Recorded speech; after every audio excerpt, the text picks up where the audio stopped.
noche de hoy, como decíamos, tenemos a nuestro profesor Gerardo Mateo, que nos va a estar acompañando con un tema muy interesante, sobre todo porque va a tratar dos aspectos importantes que a nosotros como contadores, ¿verdad? Y sobre todo aquellos que están en diferentes áreas de administración, de auditoría, tanto auditoría interna, auditoría externa, auditoría forense, auditoría de cumplimiento también, como Gerardo tiene una experiencia vasta en esta área. Creo que es un tema de mucha importancia para nosotros porque vamos a ver la auditoría interna, pero también vamos a estar enfocando este tema en cuál es el rol de la auditoría interna o del auditor interno frente al fraude.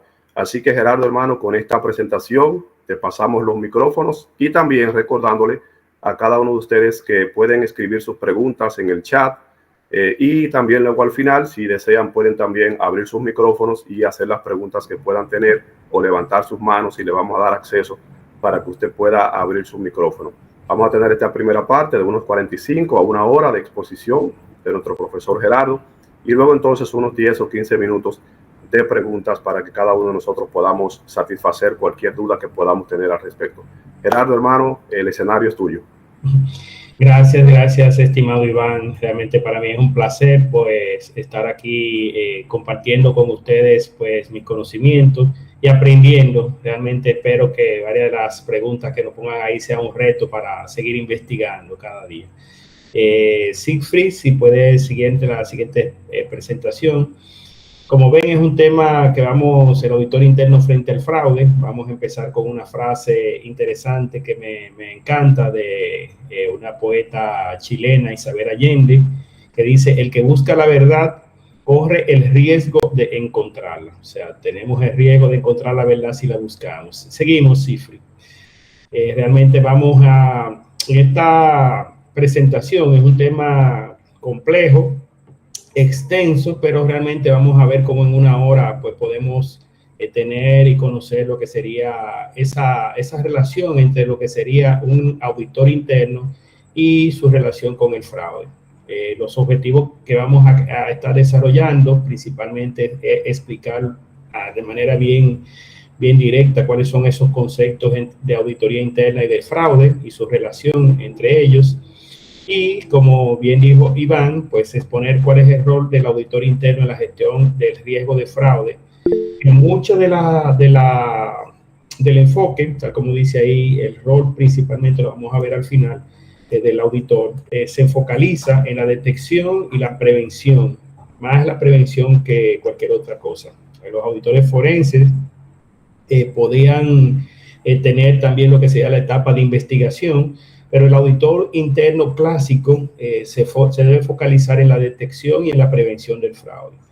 ¿Cómo vamos a ver esto? Lo vamos a ver enfocado en tres enfoques diferentes, lo que sería primero, desde el punto de vista de las normas globales de auditoría interna, las NOGAI, como se le llaman, del Instituto de Auditores Internos Internacional, que nos da lo que serían los lineamientos, las obligaciones de cuáles son esos aspectos importantes que debemos tener como auditores internos.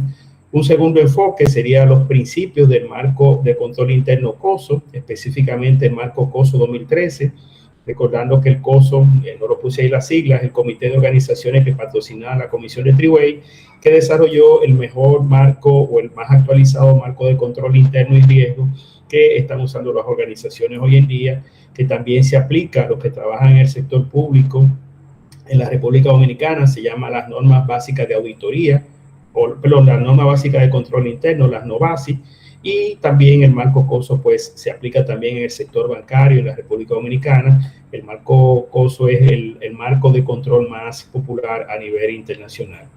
Y por último, un tercer enfoque que sería los lineamientos de la Asociación de Examinadores de Fraudes, lo que sería la ACFE, que también pues relaciona lo que sería cuál es ese enfoque que le debemos dar al fraude. Finalmente, es importante saber por qué es la importancia de este tema.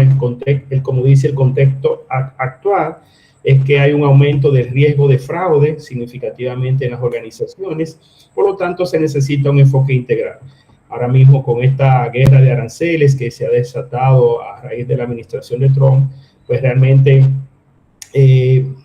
se ha frenado un poco la economía. Como dicen, normalmente los fraudes pues aumentan en la medida en que aumentan los ingresos, pero también cuando la economía se retrae, pues también los fraudes aumentan. O sea que el riesgo de fraude aumenta en todas las formas, ya sea que los factores económicos estén en buen momento o que haya un mal momento para la economía. Finalmente estaremos viendo el riesgo de fraude y concluiremos cuáles serían esos 3 elementos que necesitan tener una gestión integral del fraude que involucre la prevención, la detección, la investigación y el tratamiento. Son básicamente los 4 elementos importantes que se tienen que tomar en cuenta en el enfoque de fraude, y vamos a ver cómo la auditoría interna se focaliza mucho en la prevención y la detección, que son los 2 primeros componentes que vamos a ver. Continuemos, Cifri. Ok, esto un poco de la bibliografía adelante. Hay mucha bibliografía con relación a lo que serían los temas que ocurren o que están de actualidad. Básicamente desde el 2002, como se ve ahí, se han comenzado a emitir documentaciones. Todo esto son documentos de informes técnicos que se han ido emitiendo tanto del Instituto de Auditores Internos, la ACFE o el COSO. El más actualizado, se ve pequeñito ahí, pero se va a compartir el material para que puedan luego ver la información con más detalle, y luego compartiremos cualquier otra pregunta también. En el 2024, el Instituto de Auditores Internos desarrolló lo que sería un manual de cómo gestionar, cómo era esa relación de auditoría interna con el fraude. ¿Le puedo dar un poquito para atrás? Ok, perfecto, le estamos ahí ampliando.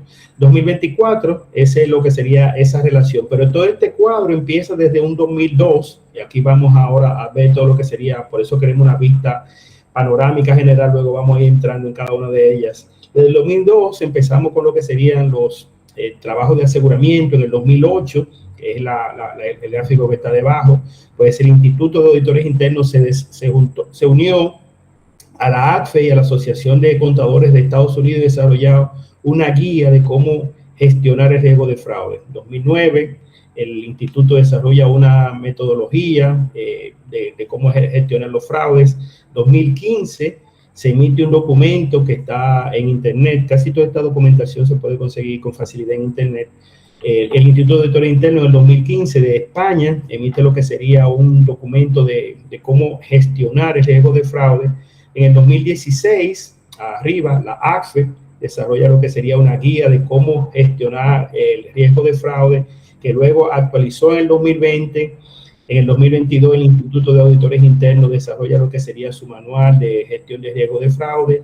En el 2023, la ACFE desarrolla lo que sería su manual de riesgo de fraude. En el 2024, el Instituto de Auditores Internos desarrolla su manual. Todos estos son documentos, y como se va a ver, básicamente el 2023, que es el documento de la ACFE, y el documento del 2024 son los que vamos a estar haciendo énfasis, porque muchos de esos documentos anteriores fueron evolucionando, y prácticamente 2023 y 2024 son, podríamos decir, los documentos importantes. ¿Qué es lo que quiero destacar con esta cronología? Que si se van viendo, y luego lo vamos a relacionar con otros elementos, en la medida en que van ocurriendo hechos importantes, que se ha requerido lo que sea la mejoras en la ley Sarbanes-Oxley, se ha requerido lo que serían procesos de mejora por legislaciones o por lo que serían grandes escándalos internacionales, se ha ido actualizando lo que sería la metodología, la guía de cómo enfocar el riesgo de fraude, y esto ha ido haciendo que se vaya evolucionando desde un enfoque muy trabajado a lo que sería solamente la detección, a enfoques que buscan que realmente trabajemos más la prevención y hagamos lo que sería una colaboración entre diferentes actores, como son los auditores internos, los investigadores de fraudes, lo que serían las áreas de control y de riesgo, que se vayan cada vez integrando, y eso es lo que vamos a ver más adelante. ¿Podemos continuar, Cifri? Así que continuemos. Vamos a hablar ahora de lo que sería, ya entrando en materia, lo que sería la siguiente Cifri, lo que sería el auditor interno y el riesgo de fraude. Próxima, por favor. ¿Qué es la auditoría interna? Para entrar en general, el glosario del Instituto de Auditores Internos, la actualización del 2024, nos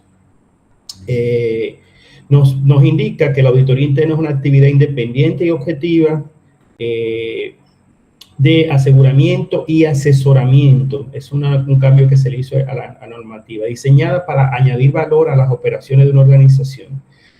La auditoría interna ayuda a la organización a cumplir sus objetivos, aportando un enfoque sistemático y disciplinado para evaluar y mejorar la eficacia de los procesos de gobierno, gestión de riesgo y control. Directamente la definición de auditoría, que ahora no es una norma obligatoria, sino que está en el glosario, dice que el proceso, el rol de auditor es un rol independiente y objetivo que, haciendo aseguramiento, los procesos que se revisaron de lo que sería una revisión tradicional y también asesorando, o sea, un proceso de que el auditor interno también es parte de la organización y como parte de la organización busca añadir valor a las operaciones, por lo tanto, tiene un doble rol de lo que sería el seguimiento tradicional, los procesos de auditoría, junto con lo que sería ese proceso de asesoramiento de un asesor y un consultor que busca, como bien dice, dentro de la organización, ayudar a lograr sus objetivos. Y al final dice que todos esos procesos buscan evaluar y mejorar que sea más eficaz los procesos de gobierno, de cómo de cuál es la gobernanza general de la organización, cómo se gestionan los riesgos de la organización y finalmente el control. No menciona la definición la palabra fraude. Sin embargo, en la gestión de riesgo, vamos a ver cuando entremos más al detalle, se focaliza lo que sería la gestión el riesgo de fraude como lo que sería uno de los riesgos más importantes que debe estar monitoreándose en la organización. Continuemos, Cifri, por favor. Ya que conocimos lo que es la auditoría interna, entonces, ¿qué es el fraude? En el latín, como dice la definición del diccionario de la Real Academia, la palabra fraude viene del latín fraudo, fraudi, que significa una acción contraria a la verdad. Tiene otras definiciones, la 1 y la 2, pero la que más nos interesa a nosotros sería la definición 3, que nos habla de que desde el punto de vista del derecho, el fraude se refiere al delito que comete el encargado de vigilar la ejecución de contratos públicos o contratos privados, confabulándose con la representación de los intereses opuestos. ¿Qué quiere decir esto? Básicamente, diferenciando el fraude de cualquier otro delito económico, básicamente el fraude está relacionado con esa persona que está vinculada a la organización, que tiene lo que sería inclusive la responsabilidad de revisar lo que sean los procesos de la organización y que realmente tiene lo que sería facultades, acceso, información, que de alguna forma podríamos decir que abusa un poco de la confianza de lo que serían los bienes que se le han puesto a su responsabilidad. Pero continuemos con una definición ya más acabada. Continuemos, Cifri. Es el fraude para 3 instituciones que son importantes para fines de que crean definición. La ACFE, tal como lo mencionábamos ahorita, la Asociación de Examinadores de Fraude Certificados, que tiene su sede en Estados Unidos. La segunda, la AICPA, o el Instituto Americano de Contadores Públicos Autorizados. Y por último, vamos a ver la definición de las normas globales de auditorías, las NOGAI, del IIA, o el Instituto de Auditores Internos. ¿Qué dice la ACFE? El enfoque de la ACFE, lo que es el fraude para la ACFE, dice que el fraude son actividades o acciones que se realizan con el propósito de enriquecimiento personal a través del uso inapropiado o la sustracción de recursos o activos de una organización por parte de una persona. El enfoque de la ACFE, muy investigador de fraude, ya muy al enfoque de que su foco principal no es la prevención, sino la detección y la investigación, y va directo al grano. ¿Qué dice la Asociación Norteamericana de Contadores Públicos, que tiene mucho enfoque en los estados financieros? Dice que el fraude es el uso de acciones que buscan presentar ante los inversionistas, los analistas o al mercado una situación no realista de la compañía con el propósito, con el fin de cumplir expectativas de alguno o de alguno de sus grupos de interés. Muy enfocado a lo que sería el fraude a los estados financieros, porque es el foco de la Asociación del Instituto de Contadores de Estados Unidos.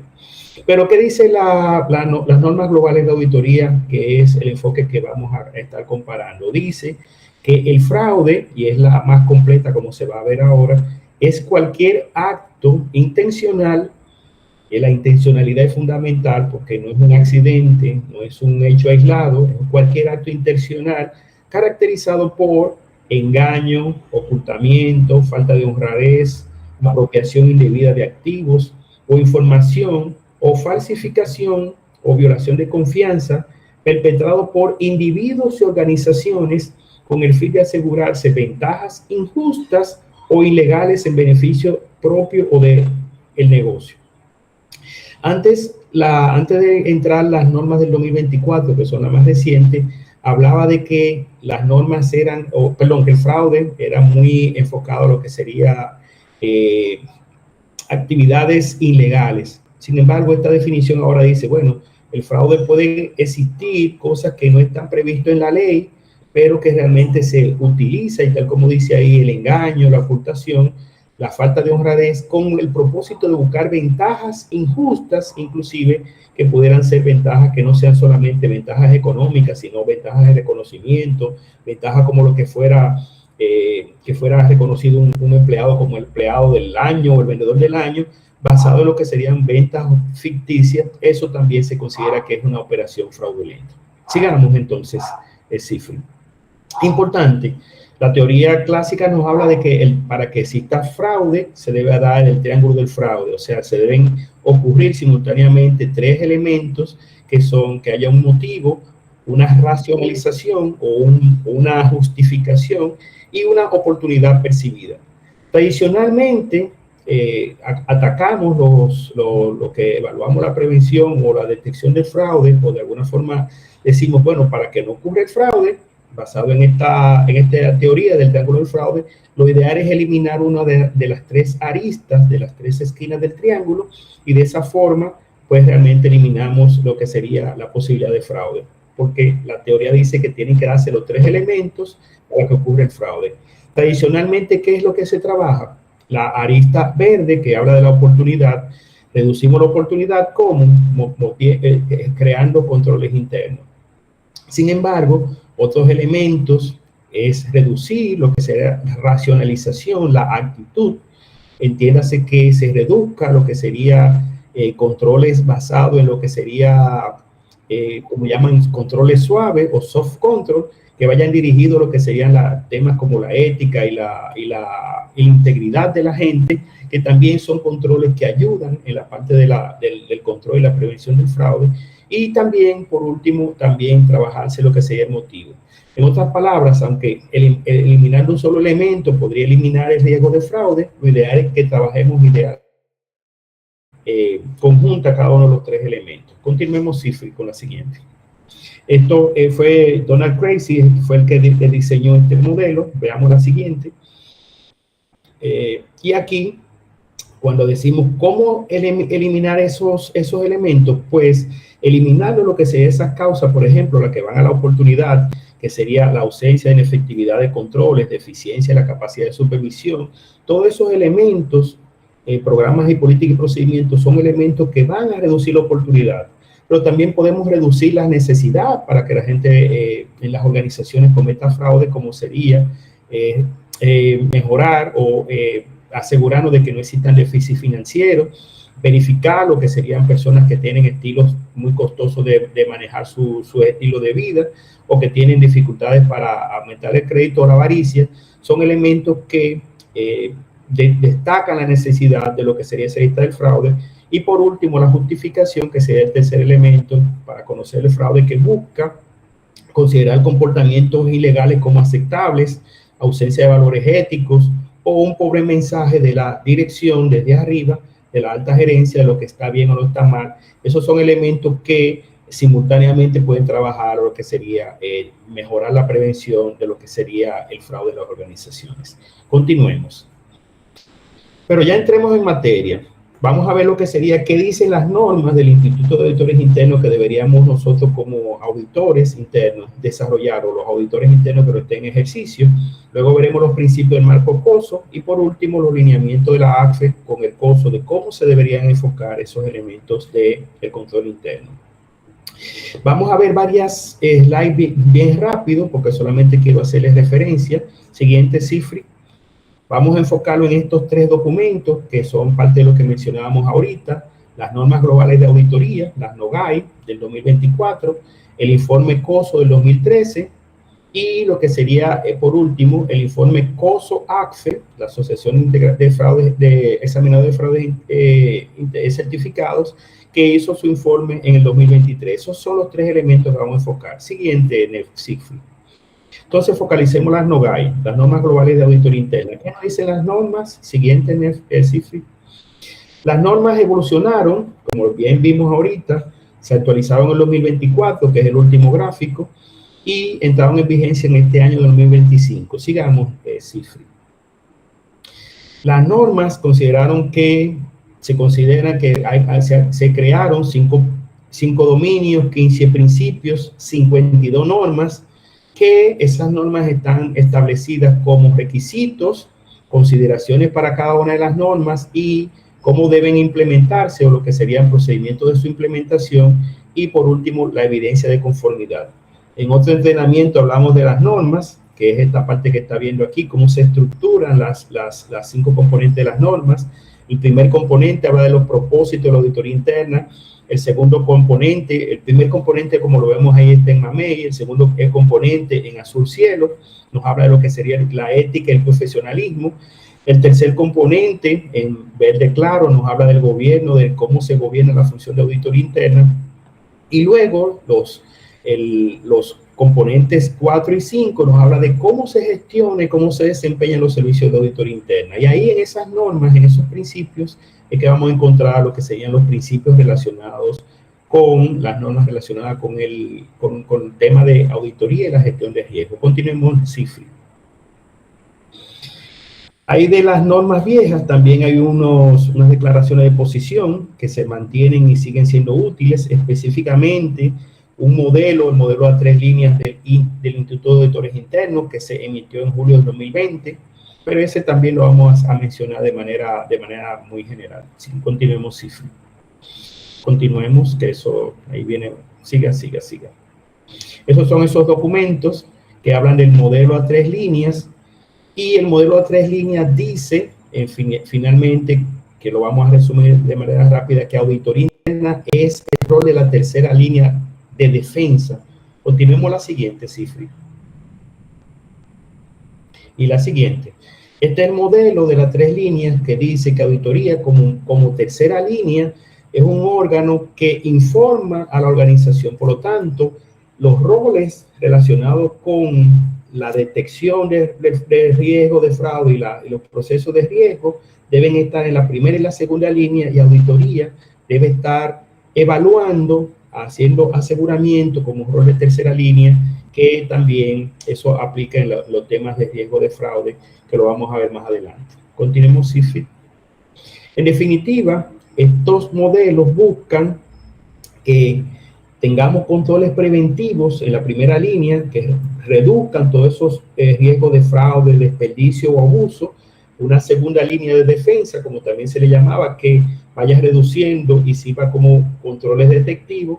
Y finalmente, una tercera línea que nos hable de lo que sería cómo mejorar y cómo reducir, aprender de lo que serían esos errores que pudieran seguir. Todo eso está en esos documentos de la normativa que vamos a ver un poquito más adelante. Continuemos, Siegfried. El rol de auditoría también nos habla en esos documentos de que el auditor debe pasar los roles principalmente que son de aseguramiento, que son los que están en el lado verde. Deberíamos realizar roles de auditoría que están limitados en el lado amarillo, y no debemos hacer roles que son la investigación de fraude, la supervisión, la definición de controles que vayan relacionados con el fraude, sino que debemos mantenerlo en los roles que son relacionados con la evaluación de riesgo de fraude, que son los roles que están puestos más en la parte verde. Continuemos, Siegfried. Todo esto nos llevó a lo que sería que las normas del 2017, ¿cómo se enfocaba el fraude en las normas? Teníamos normas que entraron ya en vigencia en el 2024, la menciono rápidamente para que podamos tener oportunidad de ver las normas del 2024.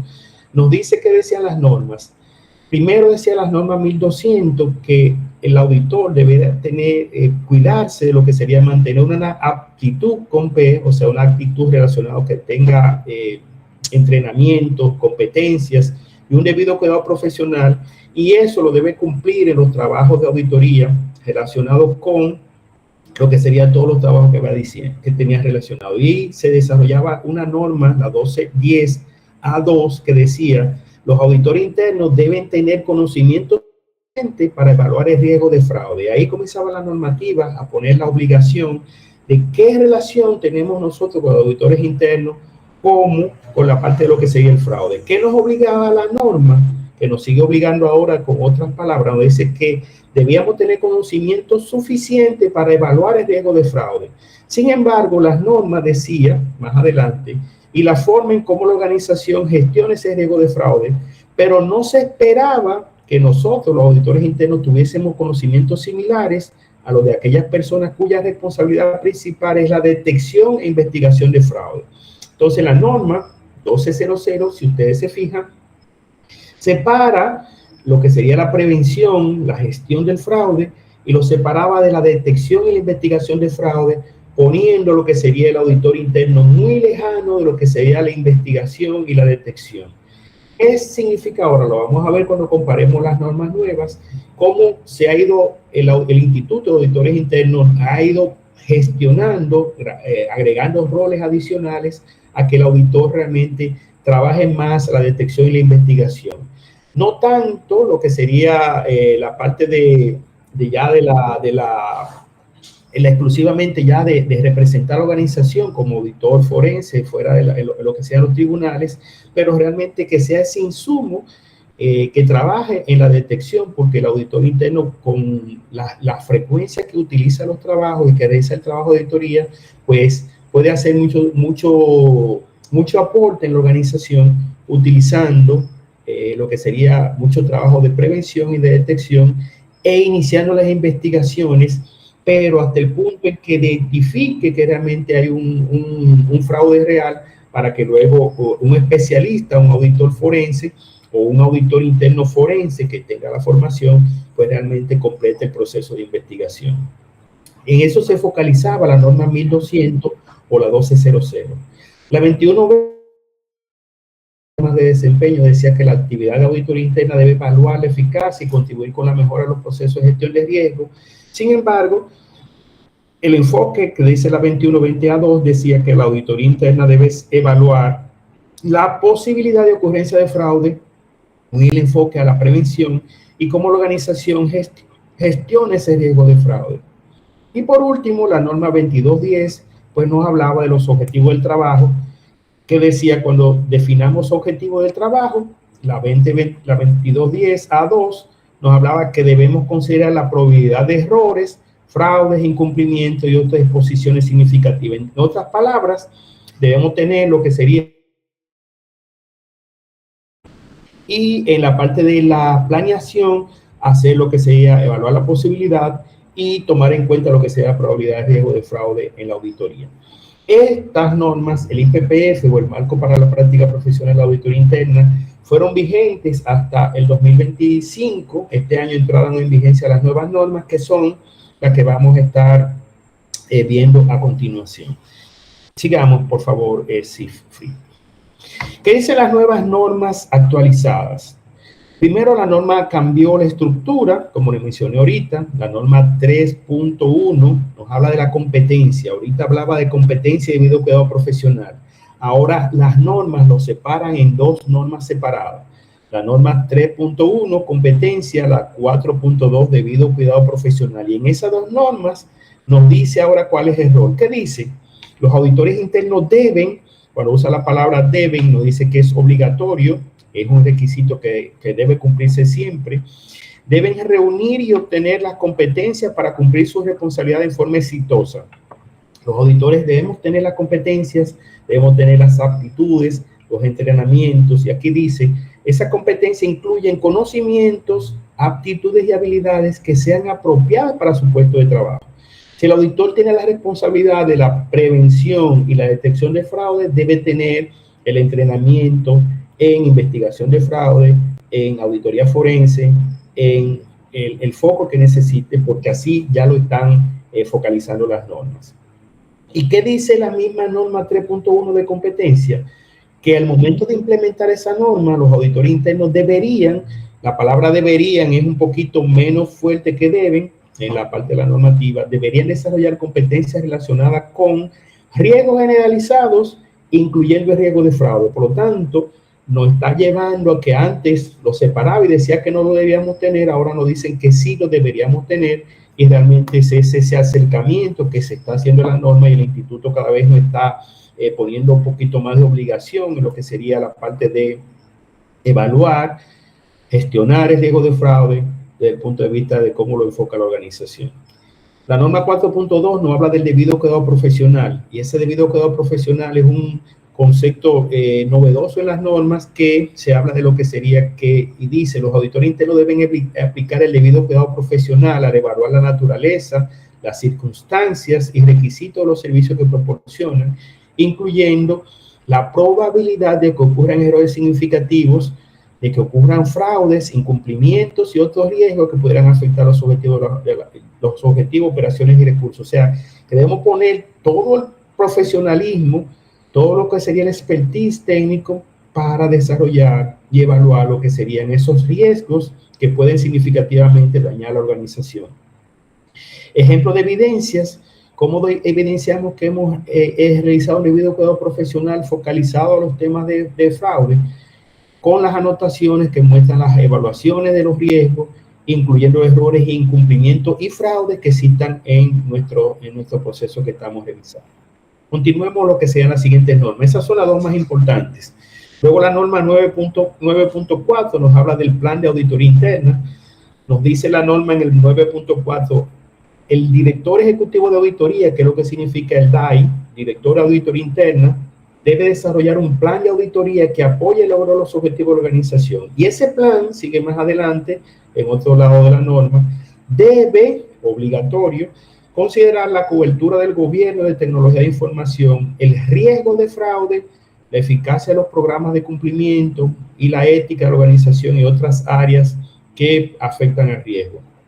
O sea que debemos tener las competencias, debemos incluirlo en el plan de auditoría, que es la siguiente norma. Debemos tener la competencia, debemos poner el debido cuidado profesional, debemos considerar en el plan de auditoría el riesgo de fraude y como dice más abajo en esa misma norma, la forma de implementación es que debemos completar esa evaluación considerando los riesgos importantes que afectan la ética, que afectan el fraude, que afectan la tecnología de información, que afectan la relación que podemos tener con terceros, para reunir lo que sería una evaluación más compleja, inclusive cuando haya organizaciones que tienen procesos mucho más complejos, el auditor debiéramos verlo. Continuemos, Cifri, con la siguiente. Luego la norma 11.1 nos habla de que el director de auditoría interna y los auditores, específicamente cuando nos habla de la norma 11.1, que debemos tener relaciones y comunicaciones con otras partes interesadas, entiéndase con otros investigadores de fraude, con toda la organización, nos dice que debemos tener conversaciones con el consejo, las direcciones, los gerentes, buscando que la organización en sentido general cuáles son los riesgos y cuáles son los aspectos importantes de la organización. Y dice el siguiente párrafo: esas conversaciones deben estar acompañadas de encuestas, entrevistas, secciones en grupo, y todas estas son herramientas útiles para obtener información con relación a los riesgos emergentes, nuevos riesgos que van ocurriendo, que van surgiendo en la organización, y siempre preguntar cuáles son esos riesgos de fraude que existen en la organización que debemos tener en las conversaciones. La norma 11.5 también nos habla de que debemos comunicar la aceptación de riesgo. El director de auditoría, cuando entienda que la organización esté tomando riesgos que como podríamos considerar inaceptables, debemos comunicarlo. Y todo eso se debe comunicar, lo que sería los riesgos que pueden incluir conflictos de intereses, fraude y otros aspectos ilegales que puedan estar ocurriendo en la organización. Por lo tanto, también seguimos estando obligados a ese proceso. Seguimos, Cifri, a la siguiente norma.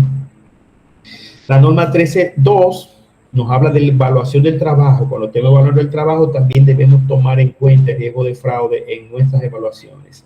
La implementación es recopilando informaciones y nos dice que los auditores internos podrán revisar las evaluaciones de riesgo, revisadas recientemente por la auditoría interna, las evaluaciones que hace la dirección, los proveedores externos de servicios. También debemos asegurarnos de revisar los objetivos que podrían incluir aquellos relacionados con el cumplimiento, la información financiera, operaciones de desempeño, fraude, temas de fraude y de tecnología, que todo eso debe considerarse en la evaluación. La tecnología de la información, estrategia, así como los planes de auditoría interna, todo eso es una evaluación de riesgo constante que nos va a llevar a conocer más de la organización. Siguiente, por favor, Cifri. Eso es lo que hablaba de la norma. ¿Qué dice COSO 2013?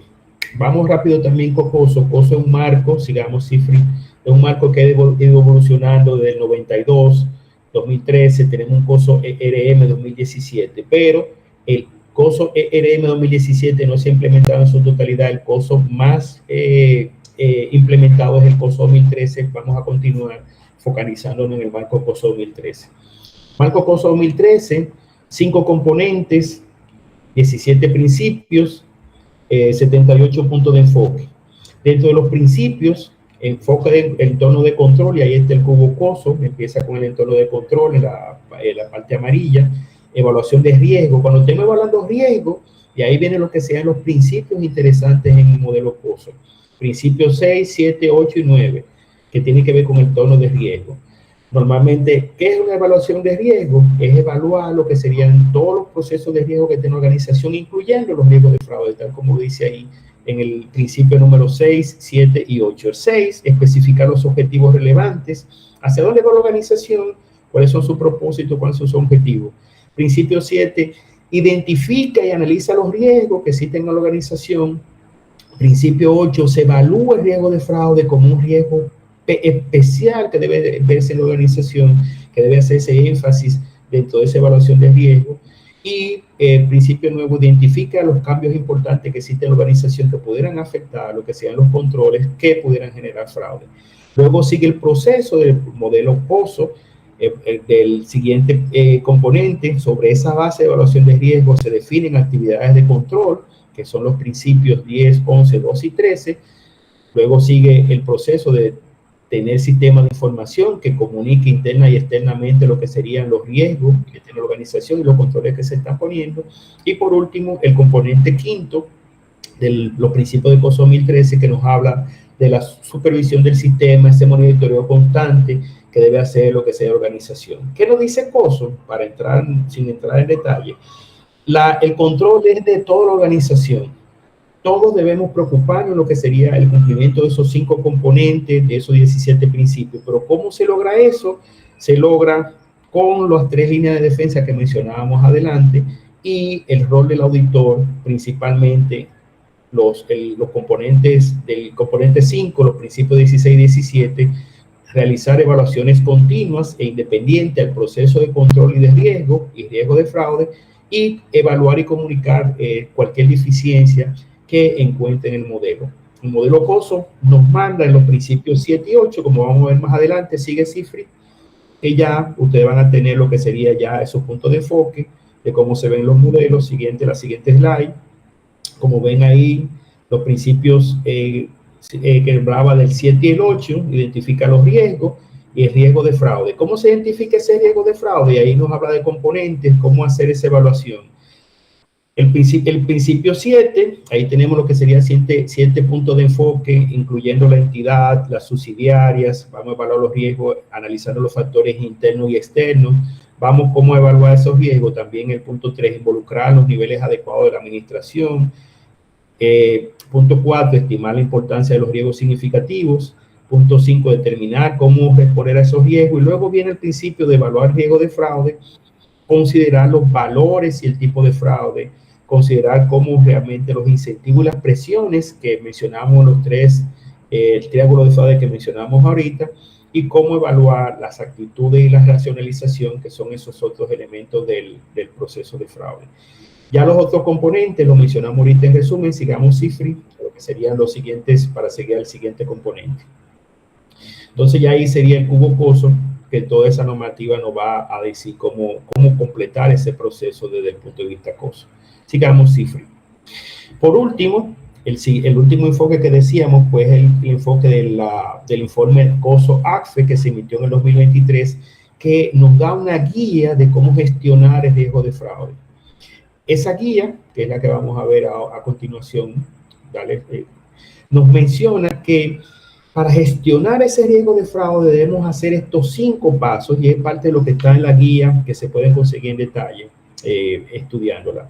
Básicamente, ese riesgo de fraude se completa siguiendo lo que serían unos 5 pasos. El primer paso, establecer una política de gestión de riesgo de fraude como parte del gobierno de la organización. Y esa política se convierte en lo que sería el elemento más importante para trabajar la prevención, porque ya basamos y empezamos con lo que sería una política de gestión de riesgo de fraude, donde se reconoce que la organización es proactiva con relación al tema de los fraudes, que le da cero participación, como dice la palabra, es intolerante a lo que sea el fraude en la organización, y realmente esas políticas comienzan a definir lo que sería reconocer primero que hay la posibilidad y las políticas que se van a realizar en la organización. El segundo componente, realizar evaluaciones integrales de riesgo de fraude, no solamente dejarlo en la política, hacer las evaluaciones que involucren lo que serían los diferentes elementos de fraude. El tercer elemento,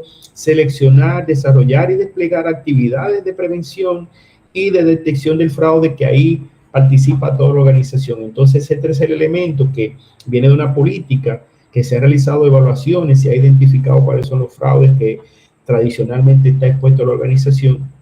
Entonces se seleccionan lo que serían esas actividades que podrían considerarse como un control para la organización, para seguir al cuarto elemento, donde se establece un proceso de denuncia de fraude, lo que sea la línea de denuncia, y un enfoque coordinado para la investigación y la acción correctiva, incluyendo el análisis y la preparación de las causas fundamentales que nos van a llevar a ¿qué?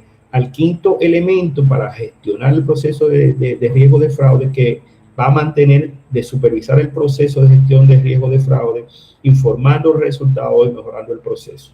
En toda esa guía, en todo ese documento, nos presenta cómo paso a paso se va a seguir constantemente ese ciclo, que nos va a permitir cómo gestionar el riesgo de fraude de manera específica en organizaciones.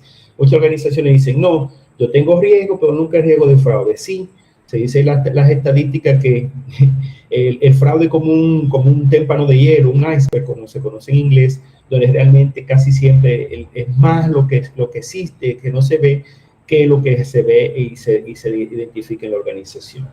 Siguiente, Siegfried.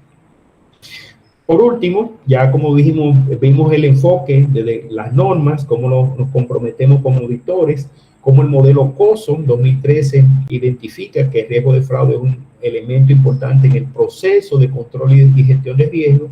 Y por último, vemos esta guía de COSO-ACFE, que nos dice lo que sería un paso a paso de cómo gestionar lo que sería el proceso de riesgo de fraude. Entonces, esos 3 elementos son elementos fundamentales que el auditor interno y el auditor forense debe focalizarse para asegurarse de que realmente hay un enfoque, una normativa adecuada en el proceso de gestión de riesgo de fraude. Seguimos, Siegfried. Por último, ya resumiendo, ¿cuál es el rol del auditor interno frente a un fraude? Evaluar el entorno de control y riesgo, trabajar la prevención, realizar auditorías específicas y enfocadas en ese riesgo de fraude, promover los programas de ética, que sean esos controles suaves que vayan dirigidos a lo que sería reducir la justificación en el triángulo de fraude, capacitar y sensibilizar al personal primero de auditoría para tener las competencias apropiadas, y también que esa capacitación vaya a otras áreas de la organización, y siempre utilizando cada vez más el uso de la tecnología y el análisis de datos son los elementos de ese rol, que son los elementos fundamentales que debemos tomar en cuenta. Siguiente, Siegfried. ¿Qué lineamientos prácticos debemos tener para poner en práctica ese rol? Hace una planificación, tal como dice la normativa, con un enfoque en riesgo de fraude, que haga mucho énfasis en trabajar la prevención y también la detección.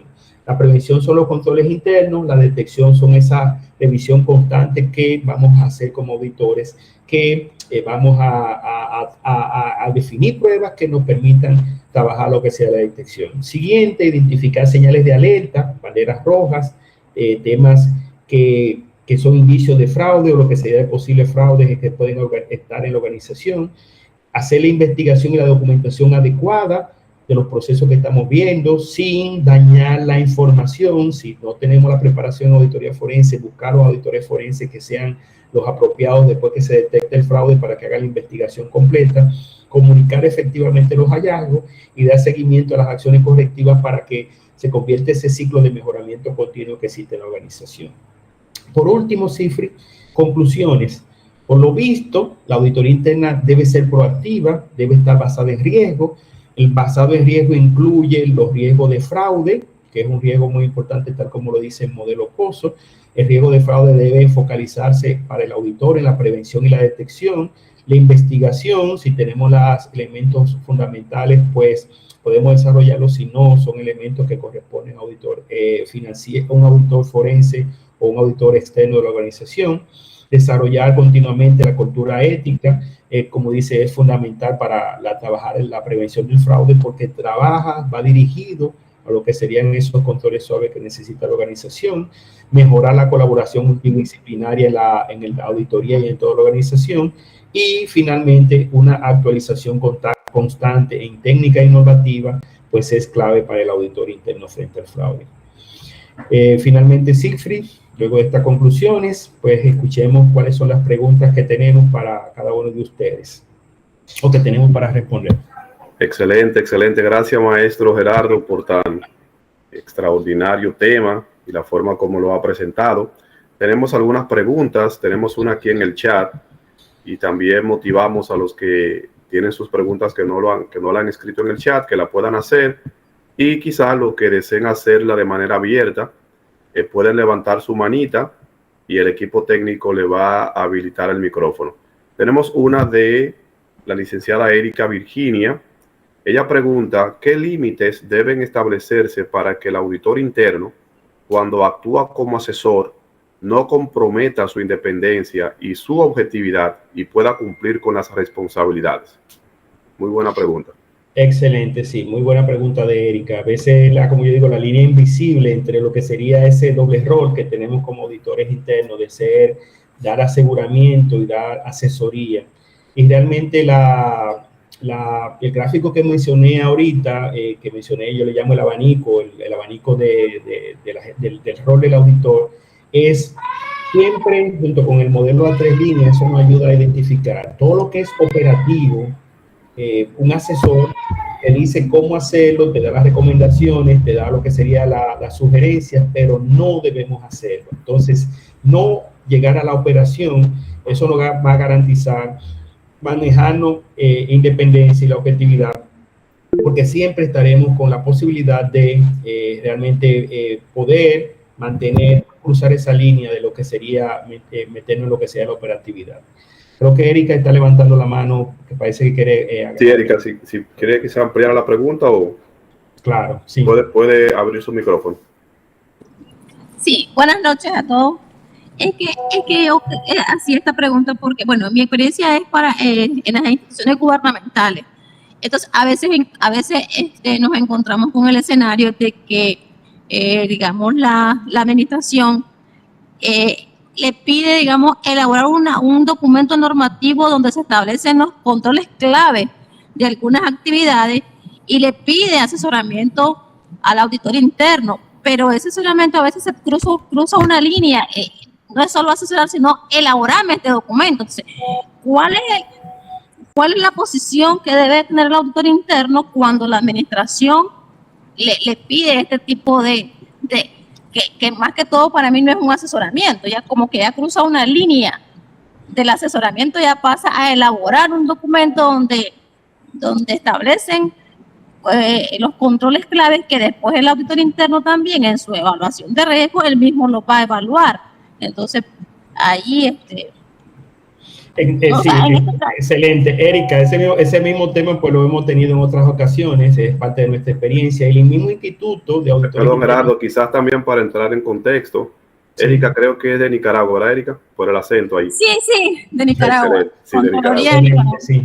Entonces, Erika, ese problema lo hemos tenido en nuestras organizaciones. Y por eso mencioné en las 3 líneas de defensa, el modelo de las 3 líneas. Ese modelo, las 3 líneas, nos ayuda, solamente mencioné un gráfico, pero hay un documento que te puede ayudar bastante, que te recomiendo que lo busques, el modelo de las 3 líneas, que lo mencioné aquí en la presentación, de separar lo que serían los roles. Primera línea, la operatividad. Segunda línea son esos departamentos y áreas que ayudan al proceso, que son los que hacen y asesoran, y auditoría interna debe ser básicamente aseguramiento y asesoría. Y el instituto no solamente se da en Nicaragua y en República Dominicana, sino que es un problema internacional. ¿Qué hizo el instituto? Cambió la palabra en la normativa y ahora la definición dice que auditoría da aseguramiento y asesoría. Un asesor es un asesor, no te lo puede hacer. Yo te digo cómo hacer en la política, cómo hacer el procedimiento como asesor. Te puedo revisar el procedimiento y la política de controles que ha definido como asesor y te digo dónde estarían lo que serían las recomendaciones, pero no te lo debo hacer, porque si no, no voy a ser independiente, objetivo y no voy a poder revisar eso. Es un problema que en ocasiones, como somos los expertos en controles y en riesgos, pues no lo piden, pero tenemos que decirle que si lo hago voy a pasar la línea de que voy a perder independencia y objetividad y luego no voy a poder evaluar lo que sea esa política y esos procedimientos. Entonces, esa guía de las 3 líneas de defensa es importantísimo de que nosotros la entendamos y que las organizaciones pues la compartamos para poder garantizar de que no crucemos esa línea, porque eso es lo que nos define, que esa asesoría no es operatividad, realmente un asesor, y por eso no es, la palabra consultor como que se involucra un poquito más el asesor, te dice lo que tiene que hacer, pero tú eres el responsable de hacerlo y realmente tiene que hacer algo primero para después nosotros hacer lo que sea la parte del proceso. Excelente, gracias Gerardo, hermano. Tenemos sí, muchas gracias. Gracias, Erika, por su pregunta muy buena. Tenemos a Gerineldo Sousa. Bienvenido, Gerineldo, de verdad que es un privilegio poder contar con usted en esta capacitación. Gerineldo, y luego creo que Agapito levantó la mano. Sí, muy buenas noches, Iván. Gracias por haberme permitido compartir con ustedes. Gerardo, te felicito, tremenda exposición, muy actualizada. Las NOGAI, pues, como bien lo dijiste, entraron a partir del 1 de enero de este año. Pero me queda una pregunta con relación a lo que hizo la joven Virginia, y es la responsabilidad legal del auditor interno ante un fraude. Está contenido en las normas. Cuando hablamos de la 1.1 que dice la valentía del auditor, ¿hasta dónde llega esa valentía? Considerando la pregunta que ha hecho Erika. Muy buena pregunta. Excelente, sí. Realmente ahí, como bien dice, y cada vez las normativas, no solamente la normativa del instituto, nos habla de la ética, nos habla de las normas de lo que tiene que ver ese concepto de ser valiente, porque en ocasiones, bueno, pues lo vemos, lo reportamos o no lo reportamos, no lo vemos, entonces nos está exigiendo ahora las normas de que debemos ser valientes y hacer los reportes, y inclusive en otros países, en Estados Unidos, inclusive a los auditores les toca una recompensa monetaria por lo que sería hacer las denuncias a lo que sean los organismos de supervisores, porque ocurre que ser valiente, usted hace la denuncia y luego va a salir de la organización y no tiene ninguna garantía por hacer la denuncia, o realmente también tiene lo que sean los riesgos financieros en nuestro país. Tenemos una legislación que ha ocurrido en casi toda Latinoamérica relacionado con la prevención del lavado de activos, donde dice que queda implícito que todos los directores y gerentes de la organización que conozcan sobre un fraude, pues son cómplices y responsables de lo que serían esos fraudes. Y nosotros, si no tenemos la valentía en informar debidamente y no tenemos la valentía inclusive de informar a los que sean los reguladores, pues podemos ser considerados como cómplices en esa legislación. Entonces, tal como lo comentabas, pues en estos temas de fraude, si conocemos, si sabemos, pues debemos ser más responsables en reportar primero a los órganos internos de la organización para que se tomen las acciones debidas, si los órganos internos no toman las acciones debidas, pues tenemos que tomar la valentía en seguir reportando a los otros niveles, porque, tal como te comenté, las legislaciones de nuestros países no están con el tema de prevención del lavado de activos, comprometiendo nosotros como auditores directa e indirectamente lo que serían cada una de esas acciones. Por lo tanto, tenemos que tener, tal como lo mencionaste, lo que serían las reglas éticas, hacer más profundidad, planificar adecuadamente lo que sean estos temas de fraude, porque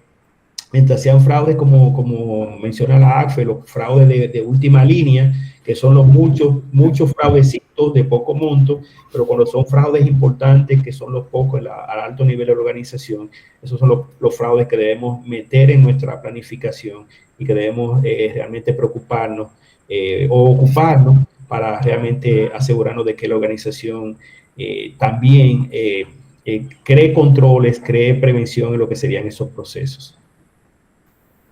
Excelente. Hermano Gerineldo, sabiendo ahí que usted tiene mucha experiencia, si igual también le gustaría agregar algo, sería muy bueno para la sala. Claro que sí. Bienvenida serían sus comentarios. No, sí, no, es que le he estado dando seguimiento a toda su exposición y me encantó, porque lo guiaste a la gente en la línea del tiempo de lo que es el proceso de la auditoría interna, quitando un tabú que existía de que el auditor interno pues difícilmente podía hacer no una investigación, sino una detección, porque claro, el auditor interno detecta, no investiga. Claro. Entonces, pero cuando hablamos de la figura de esa capacidad, esa competencia, ese desarrollo profesional que bien presentaste y que lo unites con COSO, con el componente 7, que tiene que ver con los tipos de fraude, los diferentes tipos de fraude en una organización, y le manifestaste pues que efectivamente los auditores internos deberán ahora ya deja de ser nada más auditores de contabilidad. Y sí, ahora también, como bien lo acabas de poner, la responsabilidad conlleva al principio jurídico, conocer hechos, la manera de la aplicación legal, porque el fraude es un delito, señores. El fraude no es administrativo, el fraude es un delito y tiene que ver con normas sustantivas y adjetivas aplicables en cualquier país. Entonces sí, considero yo de que los auditores internos tienen que prepararse hoy en día más allá de lo que estamos haciendo hasta ahora. Así es. Ahora pues nos enfocamos a control interno.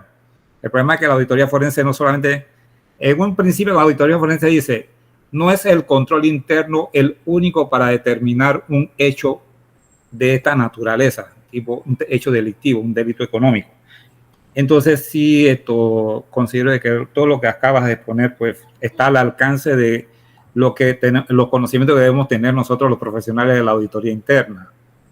Correctísimo. Excelente. Tal como vimos también las normas que cada vez nos obligan más a tener las competencias y a ejercer el debido cuidado profesional para realmente darle soporte a lo que sería esas conocimientos, esas aptitudes que tenemos para un riesgo de fraude cada vez cambiante, siendo, como decía al inicio, si la economía crece el riesgo de fraude. Si la economía se decrece, pues aumenta también el riesgo de fraude por el asunto de ambos factores. O sea que es una realidad que tenemos y que no podemos ocultar y que tenemos que enfrentar. Y nosotros como auditores tenemos que estarnos capacitando continuamente y actualizando en lo que serían mejores técnicas, mejores procesos para ser cada vez más efectivos y agregar valor en las organizaciones, que en el fondo es lo que necesitamos hacer como auditores. Excelente, excelente. Gracias, hermano Gerardo.